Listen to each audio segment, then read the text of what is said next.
लड़की ने हैरानी से देखा कि उसकी उंगलियां झील को छूते ही सारी मछलियां उसकी ओर आकर्षित हो गईं। जब तक वह कुछ समझ पाती, पानी में एक भंवर बन गया और उसकी उंगलियां जकड़ ली। वह छूटने की कोशिश करती रही, लेकिन जैसे जैसे ताकत बढ़ी उसे लगने लगा कि अब वह उसमें समा जाएगी। डर के मारे उसने मदद के लिए चिल्लाया, लेकिन आसपास खड़े सहपाठियों में से कोई उसका साथ देने की हिम्मत नहीं कर पाया। तभी अचानक मछलियों का झुंड इंसानी हाथ में बदल गया और लड़की का हाथ थाम लिया। हिम्मत जुटाकर उसने जोर लगाते हुए ताकत से हाथ खींचा और बाहर निकल आई।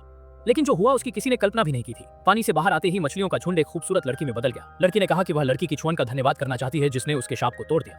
यह कहकर वह सोने के चूरन में बदल गई और आसमान में उड़ गई। इससे पहले कि लड़की कुछ समझ पाती, जंगल से एक विशालकाय पक्षी बाहर आया और सीधा उसके सामने आकर खड़ा हो गया। सब लोग दहशत में भागने के लिए तैयार हो गए, लेकिन पंछी वहीं रुक गया। असल में वह पक्षी भी लंबे वक्त से शापग्रस्त था और लड़की के छूने से उसका शाप भी टूट सकता था। जैसे ही दयालु लड़की ने उसकी मदद के लिए अपना हाथ बढ़ाया, उसके अनाड़ी बॉयफ्रेंड अचानक वहां आ गया और बिना कुछ सोचे उसने अपनी तलवार उस पक्षी के हृदय में घोंप दी। उसे लगा कि उसने अपनी प्रेमिका को बचा लिया, लेकिन बदले में उसे लड़की से एक जोरदार तमाचा मिला, क्योंकि उसने अपनी मूर्खता और लापरवाही से पक्षी को उसके पुनर्जन्म का अवसर छीन लिया। तब लड़की को एहसास हुआ कि उसने सिर्फ मछलियों और पक्षियों को नहीं छुआ था, बल्कि हर उस आत्मा को छुआ था जो कैद में थी।